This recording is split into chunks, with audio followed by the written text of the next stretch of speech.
મારું નામ જાદવ દીપિકા છે અને હું આંબેડકર ગર્લ્સ હોસ્ટેલમાં વેરાવળ ખાતે રહું છું. છેલ્લા 3 વર્ષથી રહું છું અને એ બિલ્ડિંગ એકદમ જર્જરિત અવસ્થામાં છે અને એમાં રહેવા પૂરતા રૂમ પણ નથી.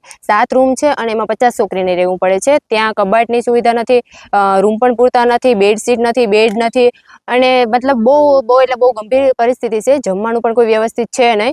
જમવામાં ત્યાં કબૂતરનો ત્રાસ છે અને મેનુ પ્રમાણે અને જે અમારા કોન્ટ્રાક્ટર છે એના દ્વારા અમારે પૂરતું કરિયાણું કે કંઈ આવતું નથી. તો મતલબ હોય તે અમને જમાડી દેવામાં આવે છે અને ભોજનાલયની સુવિધા નથી અને લાઇબ્રેરીની સુવિધા નથી. અને જો અમે લાઇબ્રેરી જઈએ છીએ તો અમને અમારા અધિકારીઓ દ્વારા અથવા વોર્ડન દ્વારા મનાઈ કરવામાં આવે છે કે તમે લાઇબ્રેરી ના જાઓ. અને જો લાઇબ્રેરી ગયા તો વાલીઓને ફરિયાદ કરવામાં આવે છે અને અમારી સમાજમાં બદનામી કરવામાં આવે છે બધી છોકરીઓની.